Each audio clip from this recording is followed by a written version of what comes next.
وہ اس کے اوپر ود سرٹن آبزرویشن ریکنسیڈریشن کے لیے اس ایڈوائس کو واپس کر سکتے ہیں جو پرائم منسٹر نے یا کیبنٹ نے بھیجی ہوتی ہے، اور پھر کیبنٹ یا پرائم منسٹر صاحب ود ان 7 days اس کو ریسپونڈ کرنے کے پابند ہے، یا تو وہ اپنی اوپینین پہ قائم رہتے ہیں یا اس میں چینج لے آتے ہیں۔ تو اگر 15 دن کا ڈیلے اس میں ہو جاتا ہے یہ منیمم ہے، تو پھر 7 دن پرائم منسٹر کے پاس ہے، پھر یہ 15 اور 7 دن، اس کے بعد پھر اگر فرض کرو پرائم منسٹر صاحب وہی سمری دوبارہ بھیج دیتے ہیں تو پھر اس کے 14 دن بعد اگر وہ سائن کر دیتے ہیں تو پھر امیڈیٹلی وہ پابندی ہے کہ سائن کریں گے، اگر وہ نہیں کرتے ہیں تو آفٹر 14 days پھر وہ حصہ ہو جاتا ہے، وہ بائنڈنگ ایفیکٹ ہے۔ تو یہ وہ گڑبڑ ہے جس کا ذکر بلاول صاحب نے اپنی پچھلے دنوں ایک پریس کانفرنس میں کیا کہ صدر صاحب ایسا مت کیجئے گا۔ دیکھیں بلاول صاحب کس طرح کہہ رہے ہیں، ایک طرف کہہ رہے ہیں کہ انہوں نے نو کانفیڈنس موشن کا آئین کے مطابق کی ہے، یہ آئین اگر پریزیڈنٹ کو اختیار دیتا ہے تو اچھا ہم آئینی حق ہے ان کا۔ آرٹیکل 48 پڑھ لیں جی ذرا۔ جی پلیز۔ آرٹیکل 48 کیا کہتا ہے جی؟ آرٹیکل 48 کہتا ہے کہ in the exercise of his functions the president shall act on and in accordance with the advice of the cabinet on the prime minister, provided that within 15 days the president may require the cabinet or as the case may be the prime minister to reconsider such advice either generally or otherwise, and the president shall within 10 days act in accordance with the advice tendered after such reconsideration. تو دوبارہ جب آئے گی after سچ ریکنسیڈریشن، جب دوبارہ آئے گی تو پھر 10 دن میں وہ فیصلہ کرے گا۔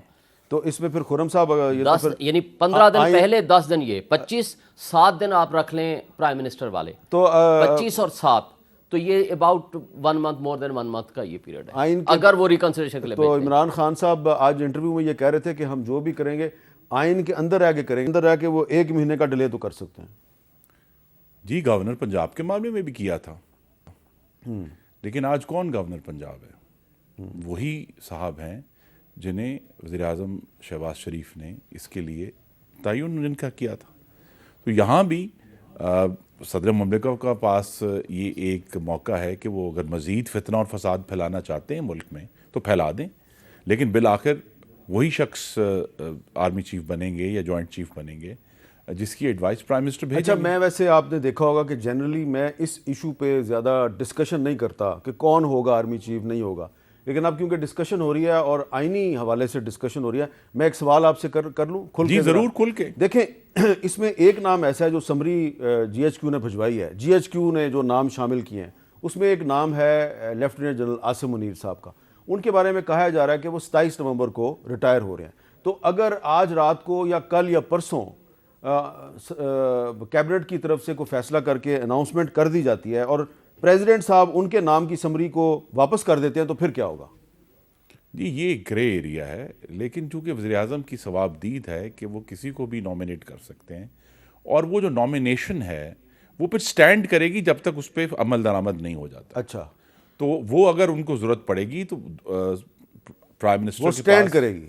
جی پرائم منسٹر نہیں، پرائم منسٹر کے پاس وسیع پاورز ہیں کسی بھی آفیسر کو ریٹین کرنے کی، بلکہ وزیر دفاع کے پاس پاورز ہیں، صرف پرائم منسٹر کے پاس نہیں ہے۔ تو پرائم منسٹر ان کو 27 سے پہلے اگر پروموٹ کر دیں تو جی پروموٹ کر دیں، ریٹین کر لیں، کہیں ریٹین کر لیں، جس طرح بھی ان کی ثوابدید ہے وہ کر سکتے ہیں۔ اور اس یہ وہ قانون ہے جو پی ٹی آئی نے، نون لیگ نے، پیپلز پارٹی نے سب نے مل کے آرمی ایکٹ میں ایک امینڈمنٹ کی تھی 2019 میں جب باجوہ صاحب کو یہ اس سے پہلے کا، یہ اس جو اچھا اس سے پہلے یہ ہمیشہ سے ہے کہ یہ پرائم منسٹر کی اور منسٹر فار ڈیفنس کی ثوابدید ہے کہ اگر وہ سمجھتے ہیں کہ کوئی بھی افسر، ضروری نہیں کہ 3 اسٹار افسر، اس کو وہ چاہتے ہیں کہ وہ سرو کرتا رہے تو ان کے پاس یہ پاور ہے۔ اس پہ آپ کیا کہیں گے؟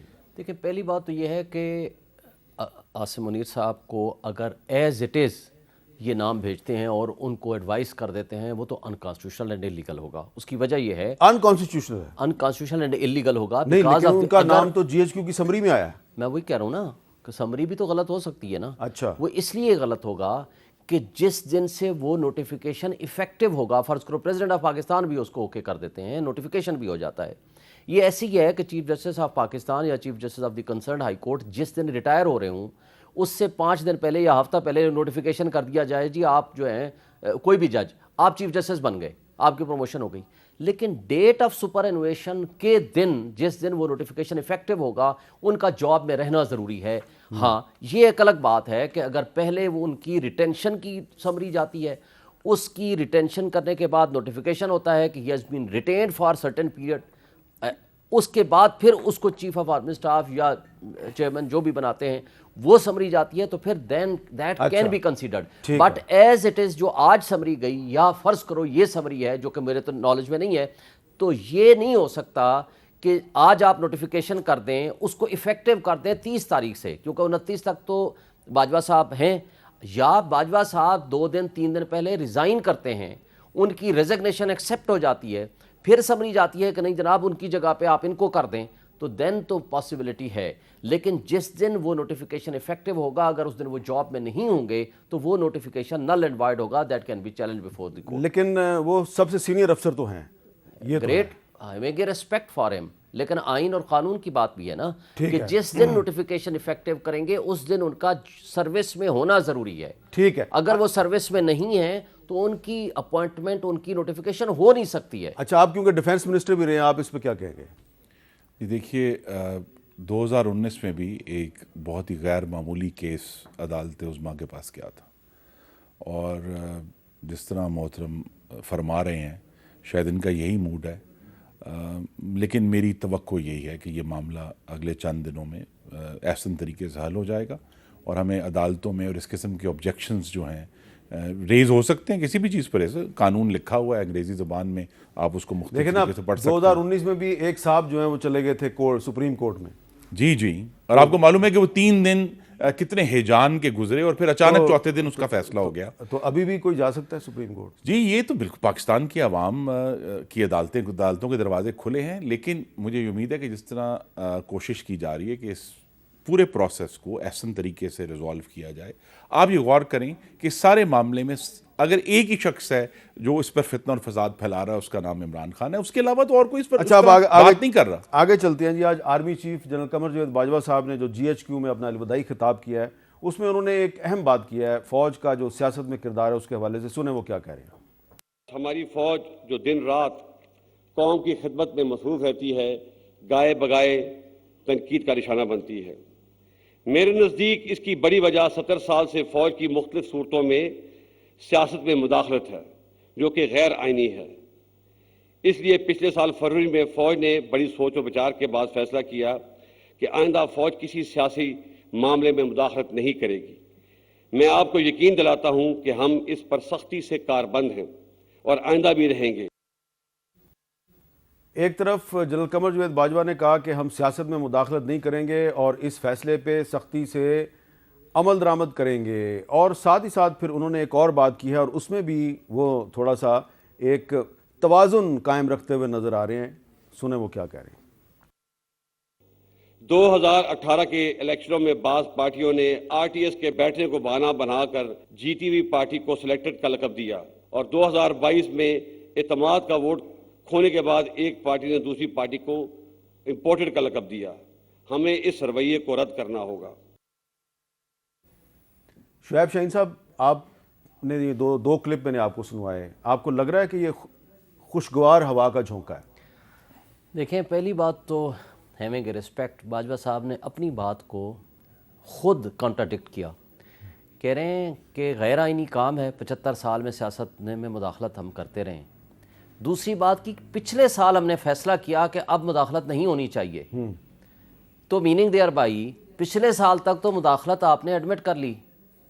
اگر وہ ایڈمیشن آپ کی ہے تو پھر سارے الزامات جو آج تک لگاتے رہے ہیں سیاستدان, ہوسو ایور میں بھی, میں کسی کا نام نہیں لینا چاہتا, نہ موجودہ اپوزیشن کا نہ پچھلی اپوزیشن کا, تو ان کی بات میں وزن تو پھر ہے. جب آپ پچھلے سال تک مداخلت کو لیکن وہ کہہ رہے ہیں کہ اب ہمیں اس رویے کو ترک کر دینا چاہیے. اب رویے کو ترک کرنا چاہیے, لیکن پچھلے 7 مہینے اور 8 مہینے کے اگر معذرت کے ساتھ میں کنڈکٹ دیکھوں ہمارے اپنے بھائیوں کا اور اسٹیبلشمنٹ کا, میں نے رجیم چینج کا پروگرام کیا, ایاز امیر کو اسی رات کوٹ پڑ گئی, اور اس کو جو اٹھانے والے تھے ان کے بقول وہ محکمہ زراعت کے ہی لوگ تھے, محکمہ پاشی کے سمجھ لیں, محکمہ زراعت کے سمجھ لیں. اسی طرح تقریر کی عمران ریاض نے اگلے دن پکڑا گیا. اسی طرح جس نے وہاں جنرل خالد نعیم نے تقریر کی اس کی اگلے دن پینشن روک دی. ہزاروں کی تعداد میں آفیسرز اینڈ آفیشلز ہیں کہ آپ نے ان کی اچھا یہ اس معاملے پہ بھی یہ جو کنڈکٹ اس معاملے پہ بھی آرمی چیف نے آج ایک بات کی ہے، ذرا وہ بھی سنیں وہ کیا کہہ رہے ہیں۔ فوج پہ تنقید عوام اور سیاسی پارٹیوں کا حق ہے، لیکن الفاظ کے چناؤ اور استعمال میں احتیاط برتنی چاہیے۔ ایک جعلی اور جھوٹا بیانیہ بنا کر ملک میں ہیجان کی کیفیت پیدا کی گئی اور ابھی اسی جھوٹے بیانیے سے راہ فرار اختیار کی جا رہی ہے۔ فوج کی قیادت کے پاس اس نامناسب جلغار کا جواب دینے کے لیے بہت سے مواقع اور وسائل موجود تھے، لیکن فوج نے ملک کے وسیع تر مفاد میں حوصلے کا مظاہرہ کیا اور کوئی بھی منفی بیان دینے سے اجتناب کیا۔ لیکن یہ بات سب کو ذہن نشین کر لینی چاہیے کہ اس صبر کی بھی ایک حد ہے۔ میں اپنے اور فوج کے خلاف اس نامناسب اور جارحانہ رویے کو درگزر کر کے آگے بڑھنا چاہتا ہوں۔ درگزر کر کے آگے بڑھنا چاہتا ہوں، نہیں، درگزر کا کیا مطلب ہوا؟ دیکھیں اعظم سواتی نے کیا کیا، ایک ٹویٹ کی نا۔ نہیں، لیکن اعظم سواتی صاحب کے معاملے کی انکوائری کے لیے جب سینٹ نے ایک کمیٹی بنائی اور اس کمیٹی نے کہا کہ آ کے اب ثبوت پیش کریں، جو ویڈیو آپ کہتے ہیں آپ کے پاس ہے، اعظم سواتی صاحب نے پیش نہیں کی۔ دیکھیں بات یہ ہے، اعظم سواتی کو ننگا کر کے نہیں مارا گیا، اس نے نام نہیں لیے جن لوگوں کے، ان کے خلاف انکوائری ہوئی۔ دیکھیں اعظم سواتی کسی پہ الزام لگا رہا ہے آفیشلز پہ، آپ کرتے انکوائری کی فائنڈنگ سامنے لاتے ہیں کہ جناب ہم نے انکوائری کر لی ہے، یہ بے گناہ ہیں۔ سیم ڈے جس دن اس نے الزام لگایا، رات کو آئی ایس پی آر یہ کہہ رہی ہے کہ جناب یہ بے گناہ ہے۔ آپ نے انکوائری تو کی نہیں، آپ نے ان سے پوچھا تک نہیں۔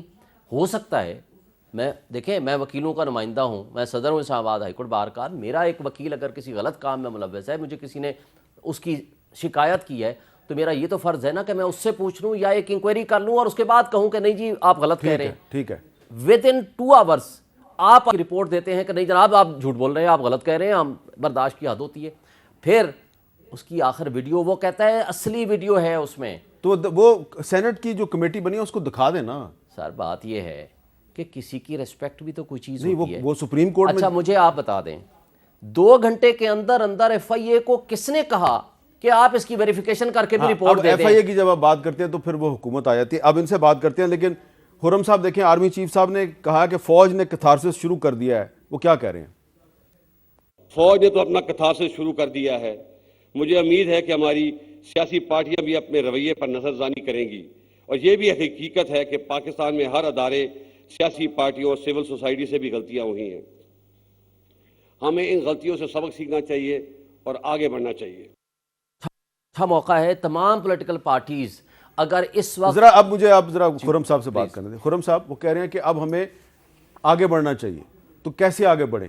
سب اپنی غلطیوں کا اعتراف کرنے کے لیے تیار ہیں؟ یہ سب آپ کے پروگرام میں ایک بات میں کئی دفعہ پہلے کہی میں دہرانا چاہتا ہوں، اگر آگے بڑھنا ہے تو ایک دوسرے کو ڈاکو، کافر اور غدار کہنا چھوڑ دیں، ایک دوسرے کا احترام کریں۔ سیاسی جماعتوں سے کہہ رہا ہوں، یہ جو 3 الفاظ ہیں، ان الفاظ نے تلخی پیدا کی ہے۔ آج نہیں، 1950 کی دہائی میں بھی، 60 میں بھی، جب آپ کو پتا ہے کہ اس وقت کے غدار جو تھے وہ بعد میں پتہ چلا کہ وہ تو محب وطن لوگ تھے، وہ تو آئین کی عملداری چاہتے تھے۔ تو یہ جو اگر ڈاکو، چور اور کافر کہنا ایک دوسرے کو ہم بند کر دیں گے، اس حد تک تو بات بالکل ٹھیک ہے۔ دوسرا ان کی بات یہ بھی ٹھیک ہے، باجوہ صاحب نے کس چیز کو درگزر کیا ہے؟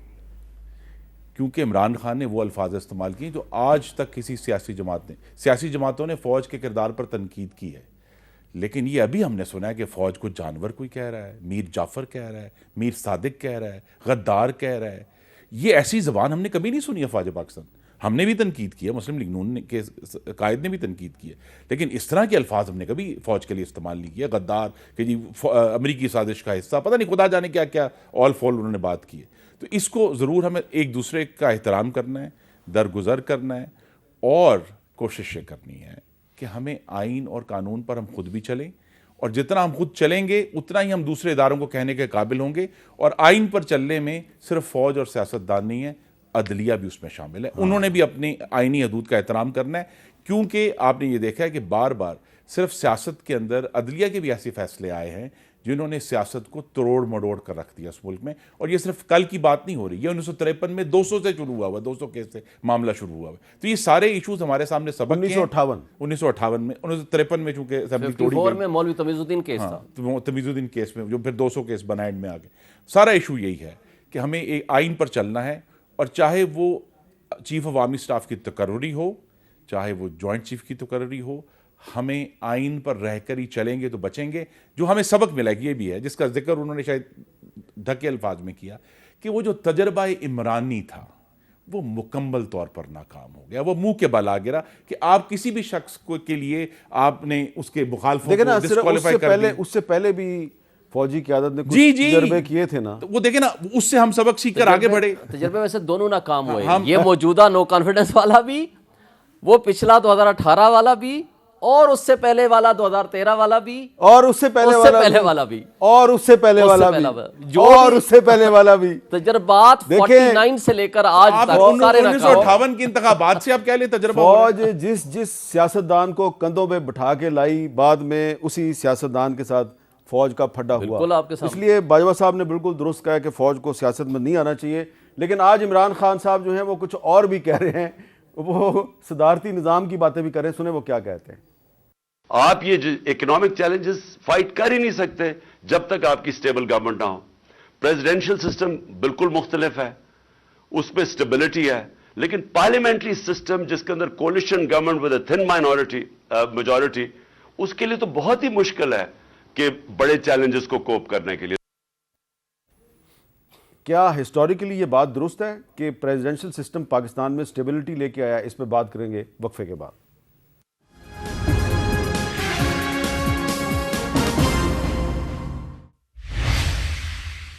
کیپٹل ٹاک میں دوبارہ خوش آمدید. کل عمران خان صاحب نے کہا کہ صدارتی نظام جو ہے وہ سٹیبلٹی لے کے آتا ہے.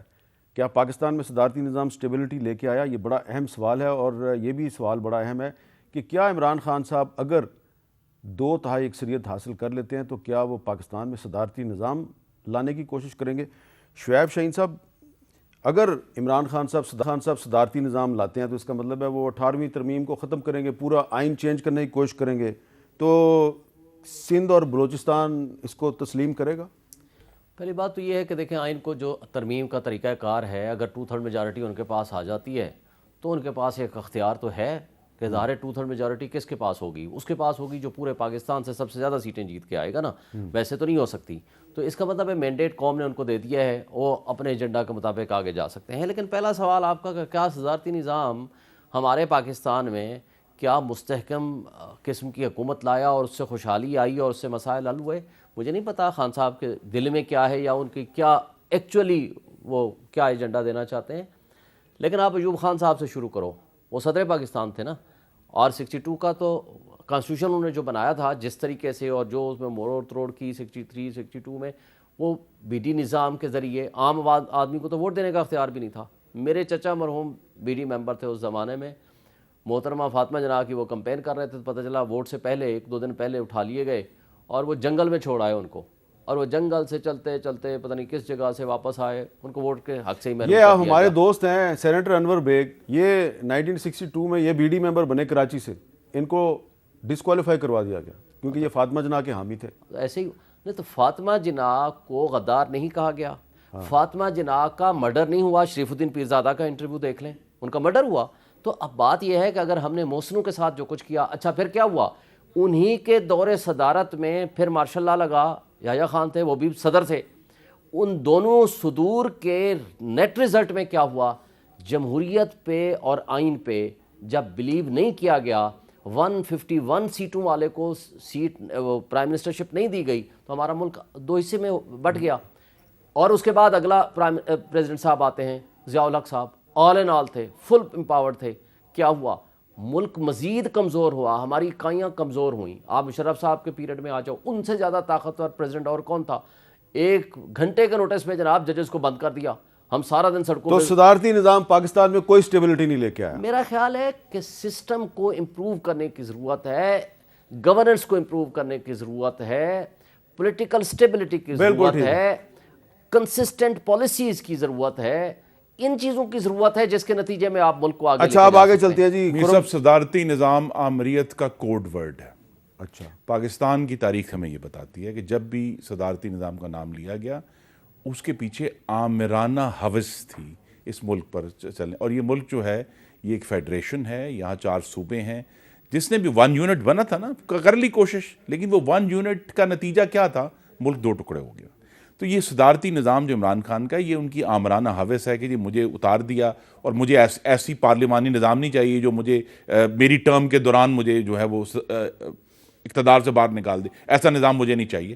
لیکن بات یہ ہے کہ اگر اس ملک کو اکٹھا لے کر چلنا ہے تو اس کے لیے یہ پارلیمانی نظام ہی ہے، سینٹ ہے، جس کے ذریعے آپ ساری اکائیوں کو اکٹھا رکھتے ہیں، ان کی آواز سننی پڑتی ہے۔ اچھا، اب عمران خان صاحب 26 نومبر کو راول پنڈی آ رہے ہیں، راول پنڈی میں کیا صورتحال ہے؟ آپ دیکھیں وہاں پہ وہ خیمہ بستیاں آباد کر رہے ہیں، اور لگتا یہ ہے کہ انہوں نے اسے واپس نہیں جانا، اور ہو سکتا ہے کہ وہ اسلام آباد کی طرف بھی آئیں۔ تو خرم صاحب، اگر عمران خان صاحب اسلام آباد کی طرف یلغار کر دیتے ہیں پھر آپ کیا کریں گے؟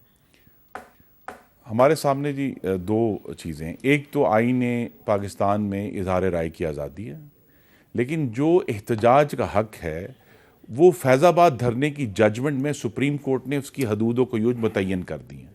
تو اگر تو عمران خان ان حدود و قیود میں رہتے ہیں جو کہتے ہیں آپ سڑک بند نہیں کر سکتے، آپ کاروبار بند نہیں کر سکتے، آپ لوگوں کا آنا جانا، اسکولوں تک رسائی بند نہیں، اگر تو وہ ان حدود و قیود میں رہتے ہیں تو اسلام آباد آئیں، پڑاؤ ڈالیں، قیام کریں اور ہمارے خلاف تقریریں کریں۔ میرے خیال ہے ذرا یہ فل سکرین پہ دکھا دیں، یہ نظر نہیں آ رہا۔ راول پنڈی میں جو تیاریاں ہیں ان کو آپ فل سکرین پہ دکھا دیں، یہ نظر نہیں آ رہا۔ یہ دیکھیں، یہ وہاں پہ خیمہ بستیاں آباد کی جا رہی ہیں، تو ان کا، اور وہاں پہ حکومت بھی جو ہے وہ پی ٹی آئی کی ہے۔ جی وہ حکومت پنجاب جو ہے نا جی، وہاں تو ٹھیک ہے، وہ پہلے حکومت پنجاب نے تو یہ جواب دینا ہے کہ عمران خان کی حفاظت میں ناکام کس طرح ہوئے، اور وہ پورا جو ایف آئی آر کا چکر ہے۔ تو اگر وہ راول پنڈی میں آ کے، جیسے میں نے کہا، حکومت پنجاب جو ہے اس پر بھی اتنی آئین کی ذمہ داریاں ہیں، اس پر بھی سپریم کورٹ کا اتنا ہی اطلاق ہوتا ہے جتنا وہ ہے، تو ہمیں یہ توقع ہے کہ حکومت پنجاب بھی اس بات کو یقینی بنائے گی کہ سڑکیں بند نہ ہوں، اسکولوں تک رسائی رہے، لوگ اپنے کاروبار تک، روزگار تک جا سکیں۔ تو احتجاج کرنا ضرور کریں، کرتے رہیں۔ جی ایک وقفے کے بعد اس پہ مزید گفتگو کرتے ہیں۔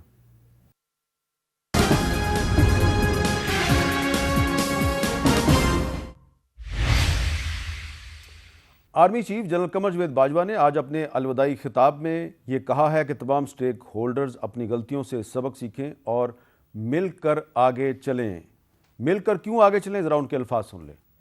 میں وثوق سے کہہ سکتا ہوں کہ پاکستان آج سنگین معاشی مشکلات کا شکار ہے، اور کوئی بھی ایک پارٹی پاکستان کو اس معاشی بحران سے نکال نہیں سکتی، جس کے لیے سیاسی استحکام لازم ہے۔